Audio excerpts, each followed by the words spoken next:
नमस्कार मित्रों, मैं विमल त्रिपाठी मिल्की वे इंस्टीट्यूट के यूट्यूब चैनल पर आप सभी का स्वागत करता हूं। तो आज हम जिस टॉपिक का अध्ययन करने चल रहे हैं उसका नाम है पृथ्वी की आंतरिक संरचना या स्ट्रक्चर ऑफ अर्थ इंटीरियर।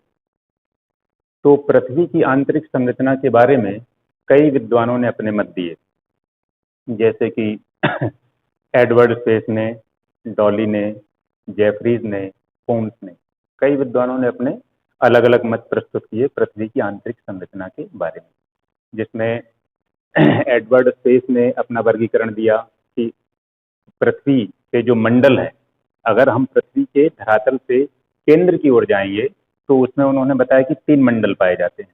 सबसे ऊपर सियाल, फिर उसके बीच में जाएंगे अंदर मध्यवर्ती मंडल सीमा, और सबसे अंदर की ओर का मंडल उसको बताया नीचे। तो इस तरह से ये कई वर्गीकरण हैं, लेकिन आज हम जिस वर्गीकरण पे चर्चा करेंगे उसका नाम है आधुनिक मत या रिसेंट व्यू, और जिसको सबसे अधिक मान्यता प्राप्त है।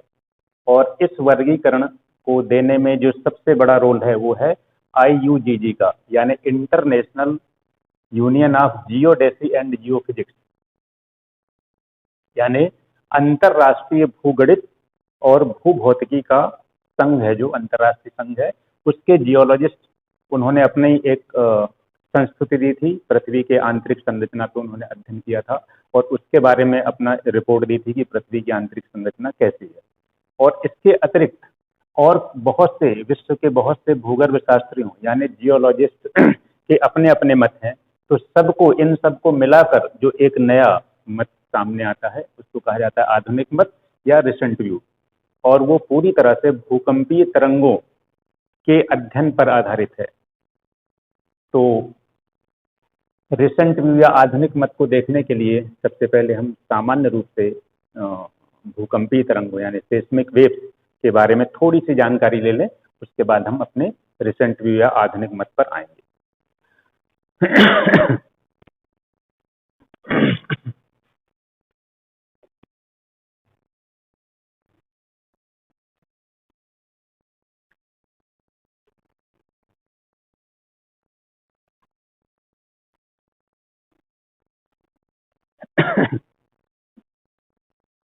तो भूकंपीय तरंगें जो होती हैं, ये तो कायदे से भूकंप वाले चैप्टर की बात है, लेकिन थोड़ा सा उसके बारे में हम जान लेंगे कि भूकंपीय तरंगें 3 तरह की होती हैं। पहली है प्राथमिक तरंग या प्राइमरी वेव्स, जिनको हम शार्ट में पी तरंगें या पी वेव्स कहते हैं,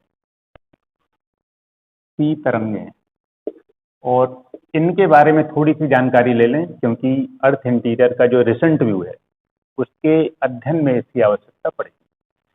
तो पी तरंगों की बहुत सी विशेषताएं, लेकिन मुख्य विशेषताएं जिसकी यहाँ आवश्यकता पड़नी है कि पी तरंगें जो हैं वो धरातल पर सबसे पहले पहुंचती हैं, एक बात।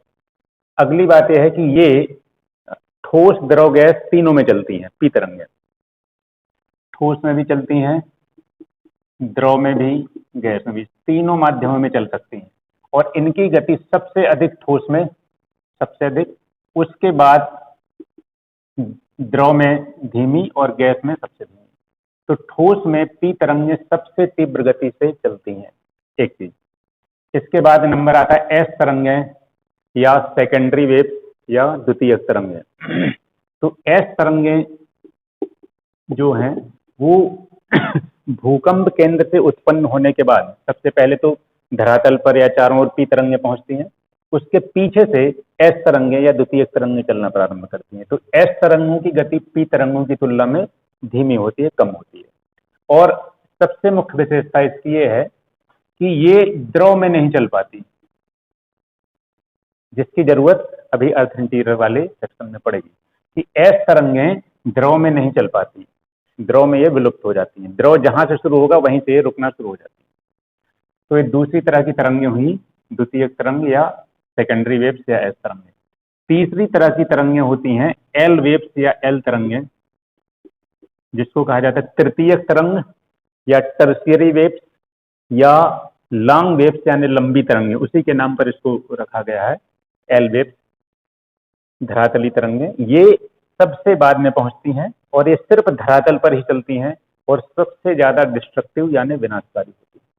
तो अभी आपको जो अर्थ इंटीरियर में जरूरत पड़ने वाली है, सबसे ज़्यादा इन दोनों की जरूरत पड़ने वाली है।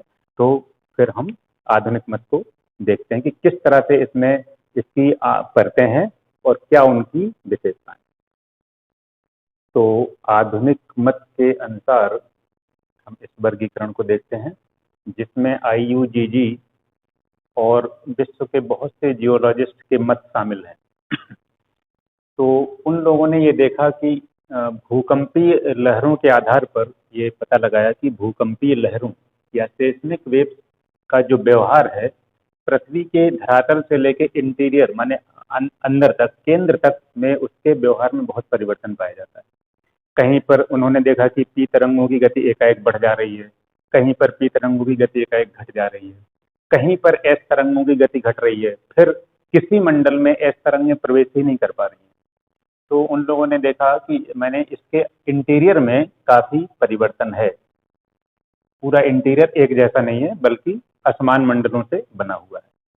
तो इन लोगों ने जो अपना वर्गीकरण प्रस्तुत किया, उसके अनुसार अगर हम इस पृथ्वी को, जैसे ग्लोब है, इसके अंदर के मंडलों को देखने के लिए ध्रुव से और विषुवत रेखा से अगर काट के 1/4 हिस्सा निकालकर यहाँ पर प्रक्षेपित करें, तो इसके धरातल से लेकर केंद्र तक के सारे मंडल हमारे सामने आ जाते हैं।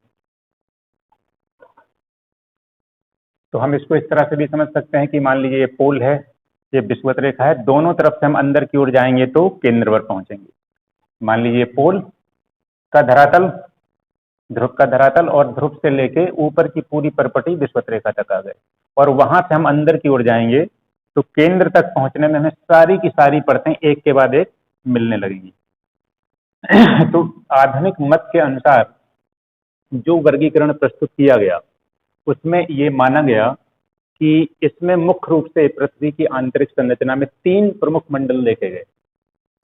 सबसे ऊपर का मंडल है, उसको हम कहते हैं क्रस्ट या हिंदी में भूपरपटी, और इसकी मोटाई 0 से 35 किलोमीटर तक मानी गई। औसत मोटाई 0 से लेके धरातल से लेके 35 किलोमीटर तक मानी गई। यानी ये माना गया कि औसत रूप से पृथ्वी के धरातल से अंदर जाने तक औसतन 35 किलोमीटर तक क्रस्ट पाई जाती है या भूपरपटी पाई जाती है।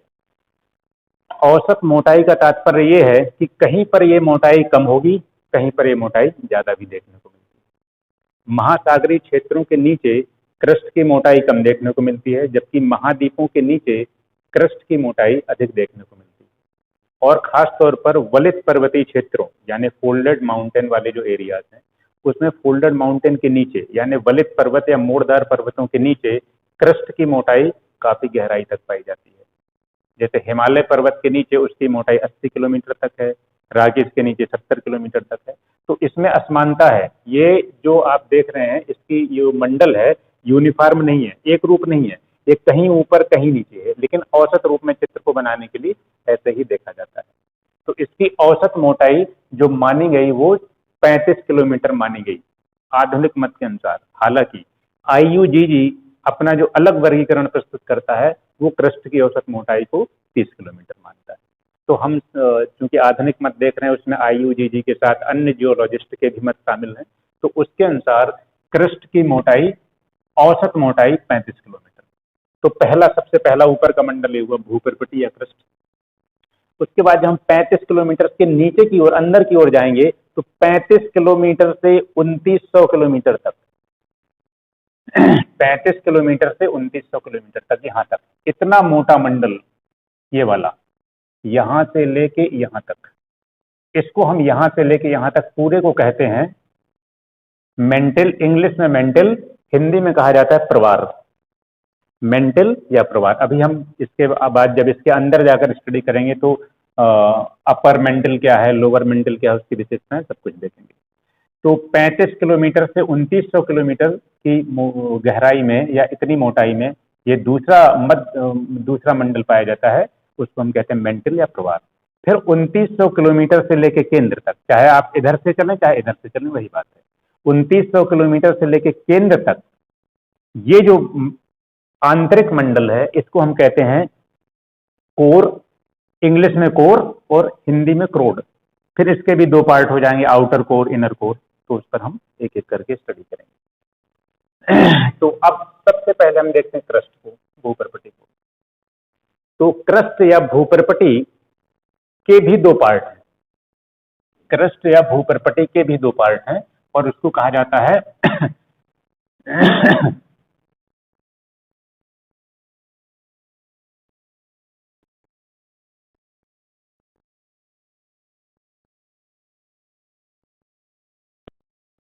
उसके दो पार्ट होंगे, एक होगा ऊपर वाला अपर क्रस्ट और नीचे का लोअर क्रस्ट। अपर क्रस्ट यानी ऊपरी भूपृष्ठ, और नीचे वाला निचला भूपृष्ठ। जो ऊपरी भूपृष्ठ है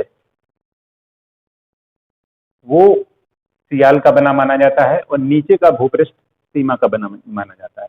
जो निचला भूपृष्ठ है, नीचे का भूपृष्ठ, उससे ओशन बेसिन या महासागरीय तली बनी है, और निचले भूपृष्ठ के ऊपर जो ऊपरी भूपृष्ठ है उससे महाद्वीपों का निर्माण हुआ है।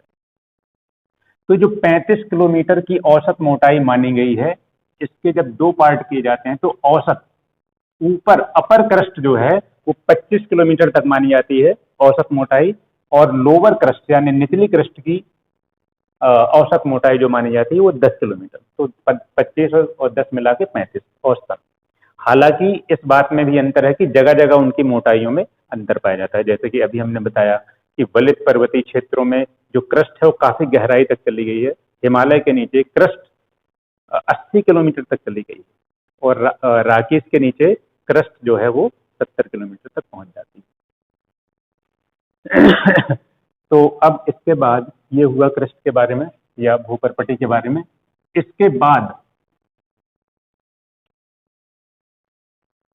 क्रस्ट और मेंटिल, क्रस्ट और मेंटिल 0 से 35 किलोमीटर तक क्रस्ट हो गया, 35 से 2900 किलोमीटर तक मेंटिल आएगा। तो क्रस्ट और मेंटिल के बीच में आप देख रहे हैं यहाँ ऐसे गोले गोले करके बनाया गया है एक सेपरेटिंग लाइन, या इन दोनों मंडलों को विभाजित करने वाला एक विभाजक मंडल पाया जाता है, जिसको कहा जाता है मोहो विसंगति तल या मोहो डिस्कंटिन्यूटी।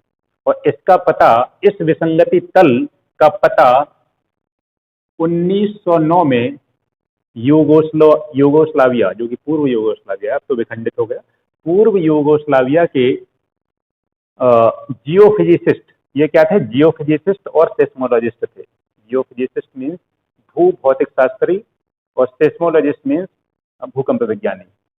तो इन्होंने एक चीज देखी कि जब भूकंपीय तरंगें, अगर मान लीजिए एपिसेंटर बना जहां भी ऊपर या नीचे, तो जब भूकंपीय तरंगें क्रस्ट से इसमें मेंटल में प्रवेश करना शुरू करती हैं, तो इस मंडल में, जिसको नाम दिया गया मोहो विसंगति तल, जो कि क्रस्ट और मेंटल के बीच है, इस मंडल में पी तरंगों की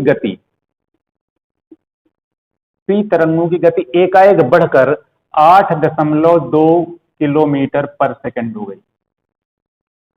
इसकी माने मोहो विसंगति तल में पी तरंगों की गति में अचानक वृद्धि हो गई, एकाएक में इसकी पी तरंगों की गति में वृद्धि होने लगी।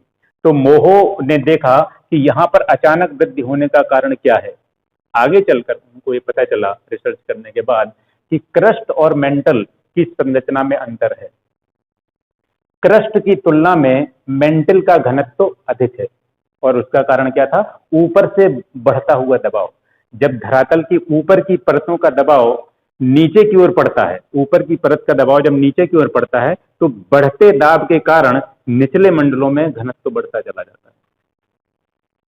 है। तो मोहो ने देखा कि यहां पर पी तरंगों की गति में एकाएक वृद्धि हो रही है, और बाद में चलकर उनको पता चला कि इसका मूल कारण यह था कि क्रस्ट से मेंटल की ओर प्रवेश करती पी तरंगों में अचानक वृद्धि का कारण यह है कि क्रस्ट से मेंटल में प्रवेश करते समय चूंकि घनत्व बढ़ रहा है, इसलिए पी तरंगों की गति में वृद्धि हो गई।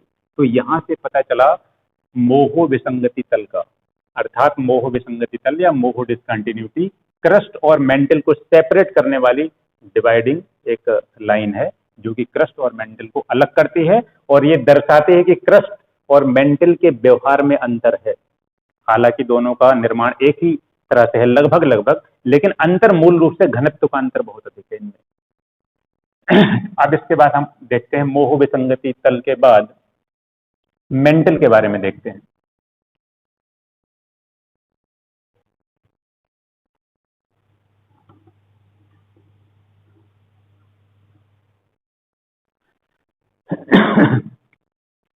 मेंटल की मोटाई 35 किलोमीटर से लेकर 2900 किलोमीटर तक पाई जाती है।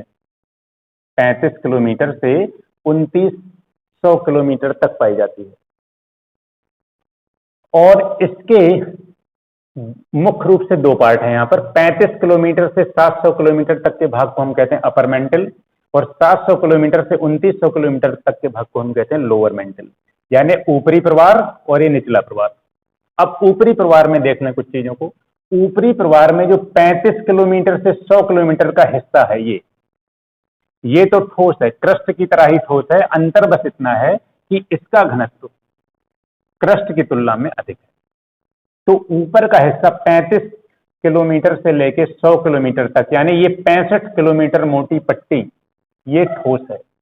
लेकिन इस 65 किलोमीटर से लेके, माने यहां से 100 किलोमीटर से लेके 350 किलोमीटर तक का ये हिस्सा, माने अपर मेंटल का लगभग ये ऊपरी भाग, 100 किलोमीटर से लेके 350 किलोमीटर का ये हिस्सा, जिसको हमने डॉट डॉट करके बनाया है, यहां पर लिखा हुआ है एस्थेनोस्फीयर, इसको हम हिंदी में कहते हैं दुर्बलता मंडल। ये अर्ध तरलावस्था में है या सेमी लिक्विड स्टेट में है। और वो कैसे पता चला? वो भी भूकंपी तरंगों से ही पता चला। जब पी तरंगें, यहां मोह विसंगति तल में पी तरंगों की रफ्तार या गति तेज हो गई थी, उसके बाद जैसे ही पी तरंगें एस्थेनोस्फीयर में प्रवेश करना शुरू होती हैं, तो जियोलॉजिस्ट ने पाया, सेस्मोलॉजिस्ट ने पाया कि यहां पर एस्थेनोस्फीयर में भूकंपी तरंगों ने, पी तरंग की भी गति घट गई, एस तरंग की भी गति घट गई, दोनों तरंगों की गति में कमी आ गई। तो ये पता चला कि निश्चित रूप से ये हिस्सा ठोस स्थिति में तो नहीं है, क्योंकि अभी हमने देखा था, शुरू में ही बताया था कि पी तरंगें ठोस गति में सबसे तेज गति से चलती हैं और एस तरंगें उसकी तुलना में थोड़ा धीमी चलती हैं। लेकिन लिक्विड में एस तरंगें प्रवेश ही नहीं कर पाते हैं और पी तरंगों की गति घट जाती है। तो जब ये देखा गया कि पी तरंगों की गति यहां पर घट रही है, इसका मतलब ये पाया गया, निष्कर्ष निकाला गया कि ये मंडल, जिसको कहा गया बाद में एस्थेनोस्फीयर, कि ये मंडल ठोस तो बिल्कुल नहीं है। और चूंकि एस तरंगें इसमें प्रवेश कर रही हैं, इसका मतलब है कि ये द्रव में अवस्था में भी नहीं है। आगे चलकर फिर पता चला कि एस्थेनोस्फीयर ना तो ठोस है और ना ही द्रव है, ये ठोस और द्रव की बीच की अवस्था में है, यानी सेमी लिक्विड स्टेट, यानी अर्ध तरलावस्था में है। और उस अर्ध तरलावस्था के कारण पी तरंगों की गति घट गई और एस तरंगों की गति घट गई। इस बात को ठीक से नोट कर लेंगे कि यहाँ एस तरंगें प्रवेश करती हैं एस्थेनोस्फीयर में। अगर ये पूरी तरह तरल होता तो फिर एस तरंगें इसमें प्रवेश नहीं करती। तो एस तरंगें इसमें प्रवेश करती हैं एस्थेनोस्फीयर में, लेकिन उनकी गति धीमी हो जाती है। तो ये जो मंडल है एस्थेनोस्फीयर, एक नए मंडल के रूप में आया और इस एस्थेनोस्फीयर का इतना बड़ा रोल है कि एस्थेनोस्फीयर के कारण आगे चलकर प्लेट टेक्टोनिक का कॉन्सेप्ट आया था। तो अब यहां पर कुछ चीजों को देखना कि इस एस्थेनोस्फीयर के उच्च तापमान का कारण, और इसका तापमान कितना बढ़ जाता है 1000 डिग्री सेल्सियस से 1200 डिग्री सेल्सियस तक। इस चीज को हम देखेंगे कि ये अर्ध तरलावस्था में क्यों है और इसका तापमान 1000 डिग्री से 1200 डिग्री सेल्सियस तक क्यों, इतना ज्यादा क्यों बढ़ जाता है, क्या कारण है इसके अर्ध तरलावस्था या सेमी लिक्विड स्टेट में होने का।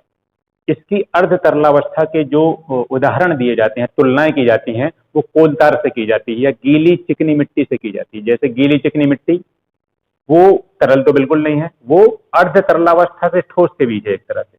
अगर हम गीली चिकनी मिट्टी पर या ठंडे कोलतार पर कोई चीज रखेंगे या ग्रीस पर कोई चीज रखेंगे तो स्लिप करेगी वो, क्योंकि अर्ध तरल अवस्था में होता है। तो इसके सेमी लिक्विड स्टेट का क्या कारण है, इसको हम देखते हैं। आगे चलकर पता चला कि एस्थेनोस्फीयर जो है उसमें रेडियो सक्रिय तत्व पाए जाते हैं, जैसे यूरेनियम, थोरियम, रेडियम। और ये जो रेडियो सक्रिय तत्व होते हैं, यूरेनियम, थोरियम, रेडियम इत्यादि, इनके नाभिक भारी होते हैं तो इस स्वतः ही टूटते हैं। जब इनके भारी नाभिक टूटकर छोटे नाभिकों में परिवर्तित होते हैं, तो उससे ऊर्जा मुक्त होती है, और ये जो ऊर्जा मुक्त होती है यही इस एस्ट्रोस्फीयर का तापमान बढ़ाती है। उसी ने उसी बढ़े हुए तापमान ने एटमॉस्फेयर को सेमी लिक्विड स्टेट में कर दिया या अर्ध तरल अवस्था में कर दिया। इस बात को पहले हम यही रोकेंगे और इसके आगे चलकर पहले लिथोस्फीयर वाले कॉन्सेप्ट पे आएंगे, फिर हम एटमॉस्फेयर और लिथोस्फीयर का क्या इंटरेक्शन है उसको हम देखेंगे। अभी हमने बताया था कि 0 से 35 किलोमीटर तक क्रस्ट है और 35 किलोमीटर के बाद मेंटल स्टार्ट हो जाता है, लेकिन 35 किलोमीटर तक 100 से 100 किलोमीटर तक जो मेंटल का ऊपरी भाग है ये भी ठोस है, ये भी ठोस है, ये जो मेंटल का ऊपरी भाग है ये भी ठोस है। तो एक तरह से यहां पर अगर हमें देखते हैं कि एटमॉस्फेयर के ऊपर इस मोटी पट्टी को 100 किलोमीटर के ऊपर की इस मोटी पट्टी को देखें तो इसमें क्या आएगा, crust plus upper part of mental, यानी क्रस्ट और प्रवार का ऊपरी भाग आएगा। तो इस क्रस्ट और प्रवार के ऊपरी भाग को, जो कि एस्टेनोस्फीयर के ऊपर है, इतने मोटे भाग को, इसको कहते हैं हम लिथोस्फीयर या स्थल मंडल या सेल मंडल, क्योंकि ये पूरी तरह से चट्टान का बना है इसलिए इसको कहा जाता है सेल मंडल या स्थल मंडल। और आगे चल के हम प्लेट टेक्टोनिक में देखते हैं कि जो प्लेटें हैं वो ये इसी लिथोस्फीयर के टुकड़े हो गए और उन्हीं से प्लेट बनी है। तो एक चीज यहां पर देख सकते हैं कि लिथोस्फीयर क्या होगा, ऊपर की 100 किलोमीटर की ऊपर की पट्टी, इसको कहा जाएगा लिथोस्फीयर, और फिर 100 किलोमीटर के बाद शुरू होता है एस्टेनोस्फीयर। तो फिर रिपीट कर दें कि लिथोस्फीयर में क्या आएगा, क्रस्ट और मेंटल का अपर पार्ट 65 किलोमीटर मोटा अपर पार्ट, तो मिलाकर कितना हो जाएगा, धरातल से 100 किलोमीटर तक की मोटी पट्टी, ऊपर की पट्टी को कहा जाएगा लिथोस्फीयर या स्थल मंडल। यहां पर लिखा हुआ है, लिख दिया हमने कि लिथोस्फीयर इतना। अब हम यहां पर एक चीज देख सकते हैं कि लिथोस्फीयर ठोस और उसके ठीक नीचे एस्टेनोस्फीयर अर्ध तरला अवस्था में। और अभी अभी हमने देखा कि एस्टेनोस्फीयर का तापमान बढ़ने का एक कारण क्या देखा, रेडियो सक्रिय तत्व, उनसे मुक्त होने वाली ऊर्जा ने यहाँ का तापमान बढ़ाया और एस्टेनोस्फीयर को अर्ध तरल अवस्था में या अर्ध गलित अवस्था में सेमी लिक्विड स्टेट में कर दिया। उसका परिणाम क्या है, उसका एक परिणाम, इसके कारण ताप का जनन और होता है एस्टेनोस्फीयर में। वो कैसे, पृथ्वी इस तरह से घूम रही है और क्रस्ट जो है या क्रस्ट उसके और अंदर जाएंगे तो मोटी पट्टी लिथोस्फीयर, लिथोस्फीयर सबसे तेज गति से घूम रहा है। जैसे जैसे हम अंदर की ओर जाएंगे, धरातल से केंद्र की ओर जाते हैं तो पृथ्वी की गति धीमी होती जाती है और केंद्र पर तो पृथ्वी की गति शून्य है। तो ऊपर की मंडल को हम देखें, जो कि ऊपर का 100 किलोमीटर मोटी पट्टी है जिसका नाम की लिथोस्फीयर है या स्थल मंडल है, वो सबसे तेज गति से घूर्णन कर रहा है। उसके अंदर जाएंगे एस्टेनोस्फीयर, वो लिथोस्फीयर की तुलना में धीमा घूम रहा है। क्यों, क्योंकि लिथोस्फीयर का अगर हम विषुवत रेखा पर परिधि देखें तो लिथोस्फीयर की परिधि सबसे लंबी है, इसलिए सबसे ज्यादा तेज गति से घूर्णन करता है। अंदर जाएंगे तो एस्टेनोस्फीयर का सरकमफ्रेंस या उसकी परिधि छोटी हो गई, इसलिए वो धीमी गति से घूमता है एस्टेनोस्फीयर। और अंदर जाएंगे तो मेंटल, लोअर मेंटल और छोटा है, उसकी परिधि और धीमी गति से घूमेगा। और अंदर जाएंगे तो क्रोड, उसकी परिधि और छोटी है, और धीमा घूमेगा। यानी निष्कर्ष क्या निकलता है कि पृथ्वी में लिथोस्फीयर सबसे तेज गति से घूर्णन करता है, उसके अंदर मेंटल उससे धीमा और सबसे धीमा। तो लिथोस्फीयर और एस्टेनोस्फीयर को ही अगर हम देखें तो लिथोस्फीयर तेज गति से घूर्णन करेगा और उसके अंदर का एस्टेनोस्फीयर धीमी गति से घूर्णन कर रहा है। उसका परिणाम क्या होता है, क्योंकि दोनों के प्रकृति में, दोनों की संरचना में अंतर है। लिथोस्फीयर ठोस का बना है और एस्टेनोस्फीयर अर्ध तरलावस्था में है। उसकी वजह से क्या होता है, इतनी तेज गति से भागती हुई पृथ्वी, 1600 किलोमीटर पर आवर लगभग इसकी गति है, उससे भागती हुई पृथ्वी जब लिथोस्फीयर और एस्टेनोस्फीयर की गति में अंतर आएगा तो लिथोस्फीयर तेज गति से चल रहा है, एस्टेनोस्फीयर उसके अंदर थोड़ा सा धीमा। तो एस्टेनोस्फीयर के सेमी लिक्विड स्टेट में होने की वजह से लिथोस्फीयर और एस्टेनोस्फीयर के मध्य में फ्रिक्शन या घर्षण पैदा होता है। इसकी तुलना हम इस तरह से कर सकते हैं कि किसी नट के ऊपर ग्रीस लगाया जाए, उसको घुमाते हैं जैसे मशीनों में, तो उसमें एक घर्षण हल्का सा, उस स्लिप करती हैं चीजें, एक के ऊपर एक स्लिप करती है। अगर बीच में ग्रीस लगा दिया जाए तो एक के ऊपर एक वो नट स्लिप करते हैं, फिसलते हैं। तो जब लिथोस्फीयर एस्टेनोस्फीयर के ऊपर ऐसे दौड़ रहा है तो दोनों के बीच घर्षण पैदा होता है। तो उससे क्या होता है, उससे यांत्रिक ऊर्जा जो उत्पन्न होती है, वह यांत्रिक ऊर्जा इस घर्षण की वजह से तापीय ऊर्जा में परिवर्तित होती है। यांत्रिक ऊर्जा यानी मैकेनिकल एनर्जी तापीय ऊर्जा यानी थर्मल एनर्जी में बदलती है। यानी एक तो वजह बनी एस्टेनोस्फीयर का ताप बढ़ाने के लिए रेडियो एक्टिव तत्व, और दूसरा जब ये अर्ध तरलावस्था में बन गया तो और ज्यादा एनर्जी जनरेट होने लगी।